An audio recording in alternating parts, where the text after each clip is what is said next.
사전 부정선거요. 네.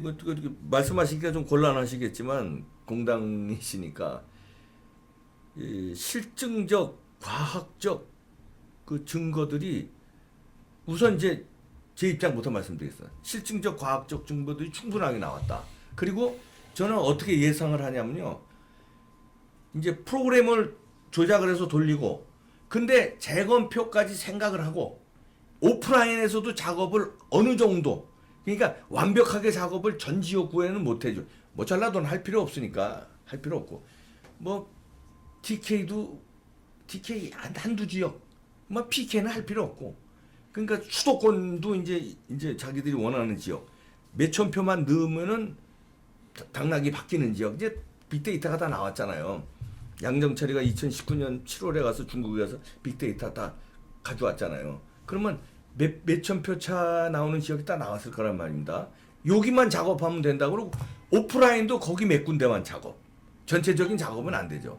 그리고 온라인 프로그램에서 예를 들어서 그거 시연하고 충분히 그럴 개연성이 있는 거 아닙니까? 이 실증적 다 나왔는데. 저도 이제 그 한국당에서 이제 총장으로 이제 선거 총괄본부장을 하면서 이제 그런 제보도 많이 받고 네. 그런 의견도 받고 통계학적으로 또 수학적 그 관점에서 봐도 네. 여러 가지 이제 문제가 있다라는 얘기를 많이 들었습니다. 그리고 이것은 충분하게 좀 짚어볼 문제가 있구나라는 것도 있습니다만은 사실 공당이라고 하는 것은 저희들이 이제 저나 우리 공당인의 한 사람이 이제 입을 통해서 나가게 되면 그 파장은 굉장히 그렇죠. 공인된 이제 부정이 되기 때문에 굉장히 조심스럽고요.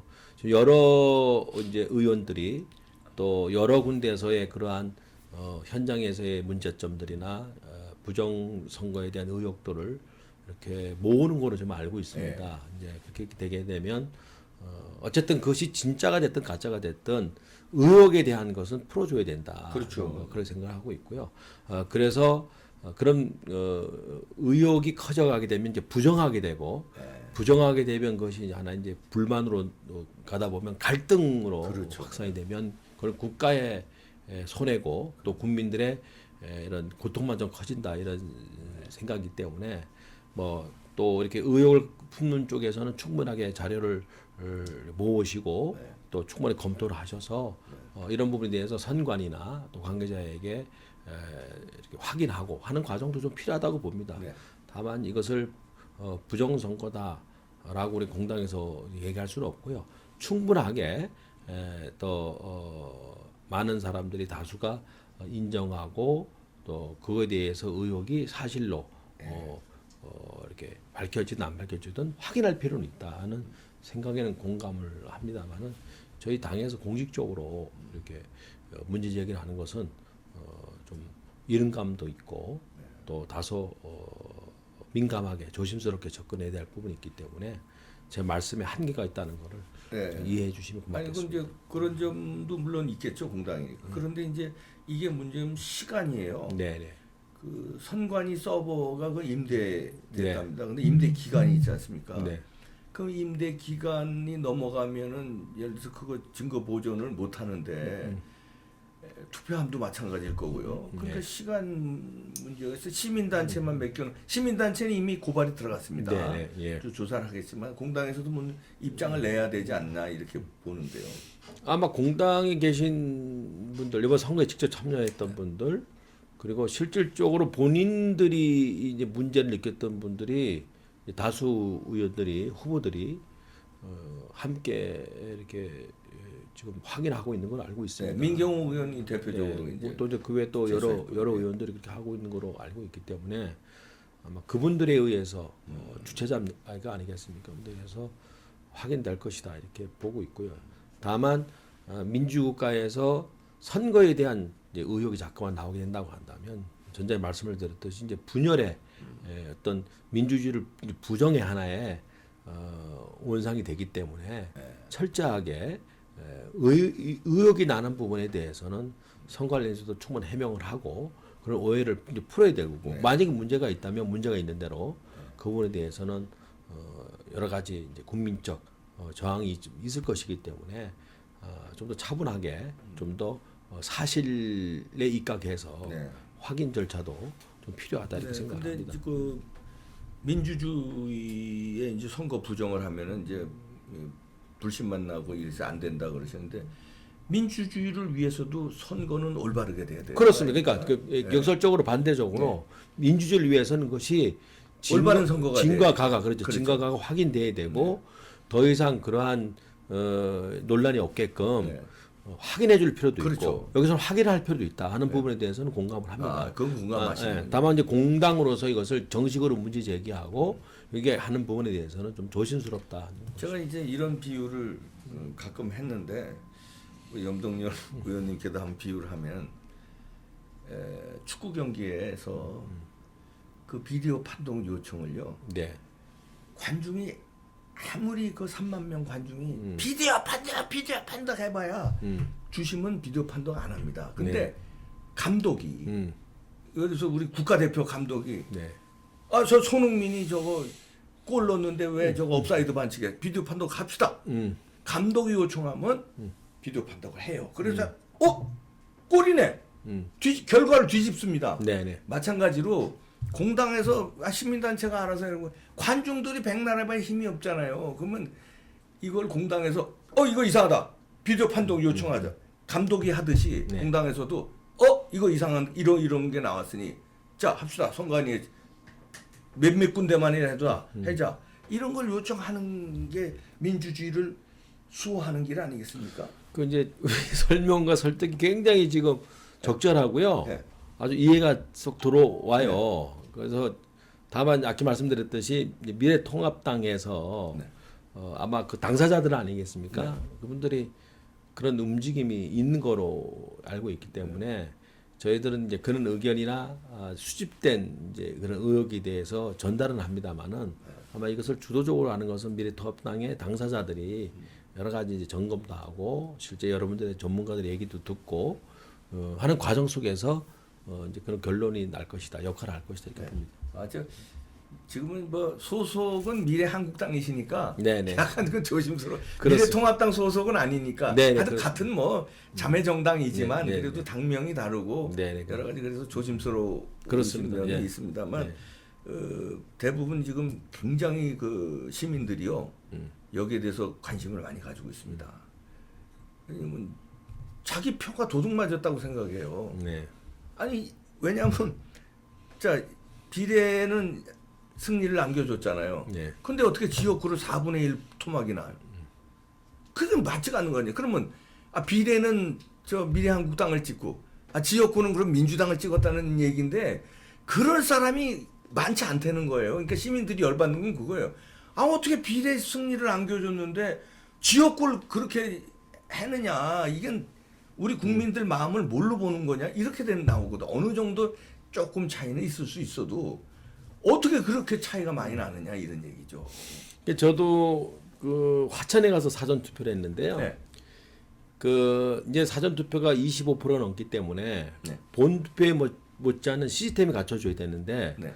그래서 상당히 저도 의아하게 생각했습니다. 저도 개인적으로 화천에서 저는 평창에 주소지가 있기 때문에 그걸로 보냈는데 이것이 투표가 끝난 다음에 어떻게 수집이 되고 어떻게 전달이 되고 그다음에 우편함에 어떻게 이것이 이제 전달 받아서 어떻게 분리가 되고 뭐 이런 부분에 대해서 저도 관계자나 선관위에 물어봤는데 이것이 이제 우체국 도달하기 전까지는 나름대로 시스템을 참관인들이 있어요.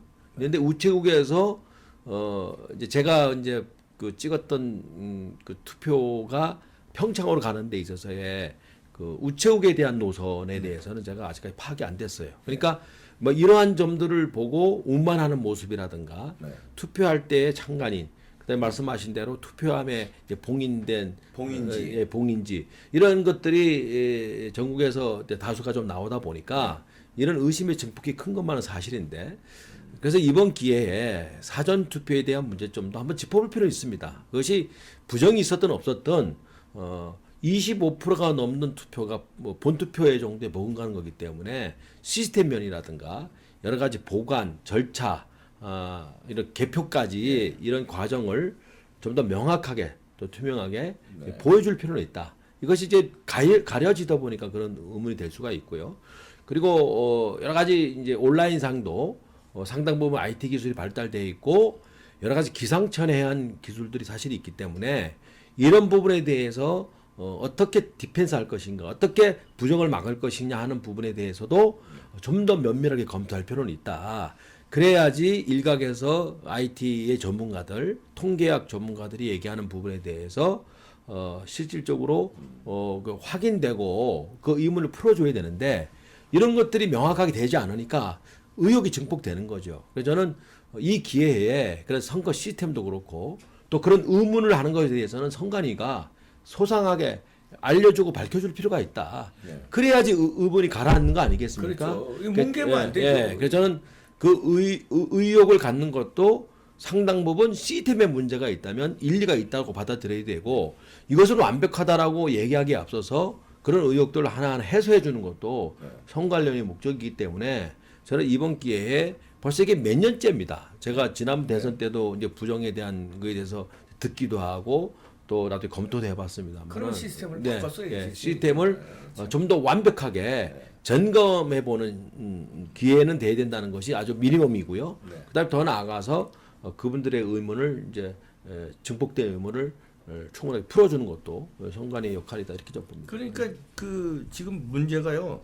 사전 투표함 보관소 거기서 한 4, 5일 묵히잖아요. 네네. 그러다가 투표 날 이제 옮기는 건데 그 4, 5일간을 묵힐 때 거기 CCTV가 없다는 거는 이거는 문제가 있습니다. 왜냐하면 물론 경비들이 지킨다고 하지만 밤에 누군가에 의해서 CCTV도 없는데 작업이 이루어졌다면 그걸 어떻게 CCTV가 있어도 작업하는 판인데 지금 CCTV가 없는데 그 투표함이 보관된 데가 많아요. 관외 사전 투표 말씀입니다. 그거 우리가 증거 영상도 있습니다. 그런 것도 시스템상 문제가 있고 그 통계 권위자인 통계학자 우리나라의 권위자인 사람이 이건 불가능한 결과라고 이런 통계는 그런 증언도 나오고 그 다음에 제가 아까 말씀드렸습니다만 참관인으로 참석한 사람이 내 사인이 아닌 게 왜 이 투표소에 와 있냐 나는 이런 사인을 안 했다 그런 증언도 나오고 이게 한두 가지가 아닙니다. 그리고 투표 용지 이상한 거 한 군데에서는요 이거 어떻게 설명하실 겁니까? 저희 다 방송 나간 건데요. 사전 투표인데 아무데도 안 찍은 게 한 투표소에서 400 몇십 장이 나왔어요. 무효표가. 근데 시민의 입장에서 투표를 안 할 사람이 사전 투표를 가서 한두 사람도 아니고 400 몇십 명이 아니 대한민국 전체가 아니라 한 투표소에 그걸 아무데도 안 찍고 그냥 나올까요? 그거 어떻게 생각하세요? 이렇게 한두 가지가 아니에요 지금. 그냥 우기는 게 아니라 그 사진이 있습니다. 사진과 영상이 있어요. 봉인지도 사진과 영상이 있고 다 그리고 통계도 통계학자들이 분석한 것 같고. 근데 어떻게 그냥 그냥 아무 일 없었던 걸로 넘어가는지 있을 수가 없는 일 아닙니까 이게. 조금 이제 우리 시청자들이나 이제 선거에 대해서 이제 부정적으로 마음을 갖고 계신 분들한테는 이제 불편하게 들릴지 모르겠습니다만은 저는 이것도 바른 나라 바른 선거를 잡교한 것이니까 그렇죠. 네. 바른 시각으로 봐야 된다고 생각하는데요. 그런 부분들에 대해서 또 이제 선관위 쪽에 제가 이제 경험했던 분들 이제 물어보면 오프라인상이나 온라인상이나 문제가 없다. 이제 이렇게 얘기하는 분들도 있고요. 지금 말씀하신 대로 전국 각지에서 저희들한테 오는 제보도 상당 부분 지금 말씀하신 대로 이거는 정말 이상하네. 이거는 정말 문제가 있을 거라고 하는 부분도 있습니다. 그래서 제가 지금 보는 것은 냉정하게 네. 선관이나 선거에 종사했던 분들이나 또 이것을 이제 부정하지 않다라고 보는 시각의 사람들도 충분히 이제 답변을 해주시고 네. 또 의혹을 갖고 있는 분들도 충분하게 여러 가지 자료를 모아서 저는 이거 토론회 정도나 확인 절차를 좀 가져야 된다고 생각합니다. 그렇죠. 그래서 저는 양쪽의 생각에 대해 존중을 하고 있습니다. 때로는 이런 의혹들이 있다면 한번 밝혀봐야 된다고 하는 생각도 충만해 있고요.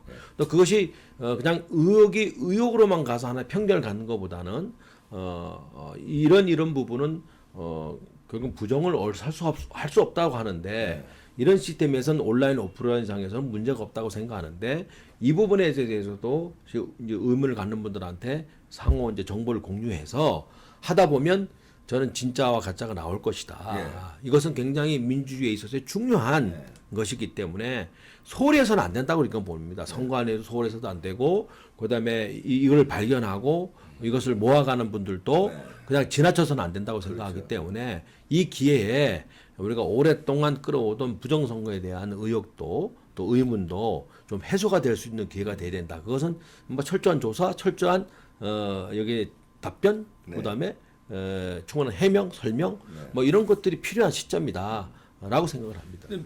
미국에서도요. 2004년에 그 의회 청문회에서 그 들으셨는지 모르지만 프로그래머가 자백을 했어요. 네. 양심 선언을 했습니다. 네. 조작에 의해서 이걸 했다. 프로그래밍. 네. 그 양심 선언을 했거든. 네. 민주주의가 뭐 발달한 미국에서도 그거 선거 조작이 나왔습니다. 그러면 우리도 그런 조작이 있으면 안 되는 걸 밝혀야 되는 거고 네네. 3.15 부정선거 때 국민들도 들고 일어났지만 정치인들도 들고 일어났기 때문에 그게 밝혀져 가지고 결국은 민주주의가 발전한 거 아닙니까? 그때 만약에 국민들은 들고 일어났는데 정치인들이 그냥 지금처럼 공당에서 글쎄 조심스러워서 그냥 글쎄 뭐 이런 식으로 했으면 3.15 부정선거가 밝혀졌겠습니까? 그 옛날에 지금도 못 밝히고 있는데 그때가 밝혔거든요. 그래서 이제 민주주의가 이제 발전한 건데 지금은 더 고도화된 아주 부정을 저지르니까 이 온라인이 컴퓨터로다가 조작을 하니까 이런 시스템은 바꾸기 위해서라도 이번 부정이 이게 부정이 됐다는 걸 밝혀야 시스템을 바꿀 거 아닙니까? 네, 네, 예. 그런 차원에서도 이건 적극적으로 나서야 된다고 보는데요. 너무나 많은 증거가 나와요. 저는 뭐 네. 부정하지 않아요. 그리고 냉철하게 이제 바라보는 시각이죠. 그래야 제가 이제 부정선거라고 의혹을 갖는다 하더라도 그 결말에는 민주주의의 새로운 시스템을 만들 수 있는 기회부여가 되는 것이기 때문에 근본적으로 저도 그렇게 출발을 했고요. 그리고 많은 사람들이 얘기를 들었습니다. 많은 사람이 얘기를 듣고 지금 말씀하신 대로 이제 미국의 얘기, 통계학자의 얘기, 수학의 얘기, 또 IT 전문가의 얘기. 그래서 그분들의 얘기를 들으면 그분들의 충분한 그런 의혹에 대한 생각에 공감하는 부분도 있고 또 저 선거관리위원회 쪽이나 종사했던 분들이 얘기한다고 한다면 실제 점검은 하지 않았지만 그분들의 이제 시스템적으로 얘기하는 거 봐서는 뭐 문제가 없을 것이다 얘기를 하거든요.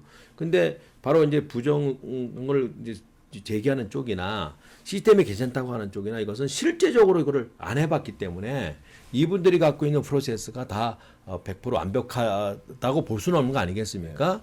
그렇기 때문에 충분하게 저는 실제적으로 검증을 해야죠. 회피하고 부정하지 말고 또 여기서도 사실관계에 있어서의 실질적인 그 이제 입증 자료나 이런 걸 가지고 저는 활발하게 이것이 이렇게 확인되는 과정을 거쳐야 된다는 얘기를 하는 것이죠. 제가 나는 부정선거에 대해서는 뭐 접근하지 않겠다. 공인이기 때문에 안 하겠다는 것도 아니고요.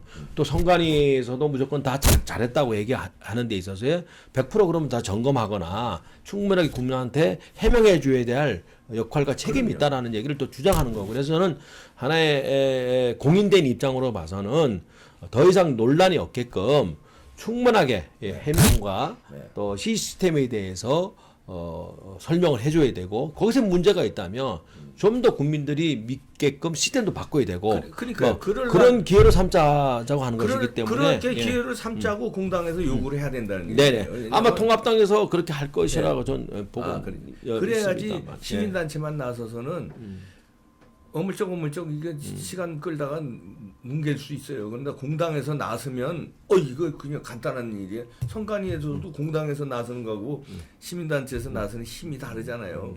그리고 선관위 상임위원장이 조혜주라는 문재인 캠프 출신이에요. 말하자면 축구 경기의 심판이 지금 어느 특정 프로 선수단에 있었던 사람이 심판을 보면 되겠습니까? 그때부터 잘못됐다고 우리가 그렇게 얘기하는데 그걸 그냥 그냥 받아들여 가지고선 이 사태가 나고 참 여러 가지 국민들은 이렇게 애가 타는데 정작 선거에 진 제1야당은 뭐 우리가 보기엔 좀 이렇게 태평한 것처럼 보이니까 이거 참 그런데 이렇게 여러 가지 뭐 불합리한 거 CCTV도 없는데 보관하고 뭐 또 거기서 뭐 이리로 갔다 저리가 우체국으로 갔다 또 어디로 가고 뭐 이렇게 하고 뭐 또 투표용지가 이상하게 나오고 QR 코드 문제 뭐야 봉인지 문제 이제 시민단체에서 고발했으니까요. 조금만 공당해서 이거 조사합시다. 그러니까 부정선거라고 단정하지 마시고 시민단체에 이런 게 증거들이 나왔으니까 진위 여부를 가리자. 그래서 가리자. 그래서 여와 야가 합쳐서 가리자 하고 선관위 압박을 하면 선관위에서도 안 가릴 수 없지 않습니까? 그래서 공개적으로 가리자. 주물딱주물딱 하지 말고 공개적으로 검증하고 그러면은 다시는 부정선거가 안 일어나지 않겠습니까? 그래서 문제가 나오면 그러면 투표함 보관소에는 CCTV를 반드시 설치한다. 그리고 관내 사전 투표도 이게 뭐 어디 거쳐서 이게 아니라 뭐 일률적으로 어떻게 통합적으로 움직이고 투표함도 프랑스에는 투명이에요. 투표함이요. 투명이 돼가지고 거기 계기가 있어가지고요. 한 장 한 장 들어갈 때마다 카운트가 됩니다. 네. 그럼 뭐 150장이 들어갔다 이렇게 투명으로 이렇게 들여다볼 수 있게끔 뭐 투표함도 그렇게 바꾼다든지 뭐 하나 소쿠리로 운반하는 거 보셨어요? 네. 그게 뭡니까? 그 수산시장에 있는 소쿠리로 그럼 뭐 한 뭉태기 바꾸면 물론 우체부들을 의심하지는 않지만 만약에 정치적인 편향된 사고방식 가진 사람이 한쪽을 적극 지지하는 우체국 직원이 이렇게 할 수도 있는 소쿠리인데 생선 바꿔치기 하는 것처럼 왜 그런 빌미를 주냐 이거죠. 소쿠리에 투표 용지를 옮기는 나라가 어디 있습니까? 그렇게 보관하는 나라가 또 어디 있고요. 그런 게 나오는데 그냥 가만히 있으면 되겠냐 이런 얘기죠. 좀 노력을 좀 네, 어쨌든 해주십시오. 선거는 이제 민주주의의 이제 시작이고 출발이기 그럼요. 때문에 굉장히 공정해야 되고 있고요. 사전 투표에 대해서는 이제 사전 투표율이 높다 보니까 본투표 이상으로 이제 시스템 갖춰줘야 된다고 생각하는데 다소 저희들이 14일, 이제 15일 선거 운동 기간에 이번에는 한 4일 정도 먼저 해버렸거든요. 그만큼 선거 기간도 짧은 상태에서 사전 투표를 하게 되기 때문에 민심이 왜곡될 수가 있어요. 그러니까 이런 문제도 있고요. 또 이제는 25% 이상 이제 30%도 육박한다고 한다면 이거는 본투표나 마찬가지거든요. 네. 그러니까 그런 쪽에 본투표에 못지않은 시스템을 갖출 필요도 있고 그리고 사전투표와 본투표가 너무 사이가 길었었을 때는 그 3, 4일 사이에 이런 아침과 저녁으로도 상당히 민심이 위반될 수가 있거든요. 그러니까 이제는 좀 정비해야 할 때가 왔다라는 생각은 제가 틀림없이 갖고 있고요. 그래서 사전투표에 대한 것이 과연 필요한가?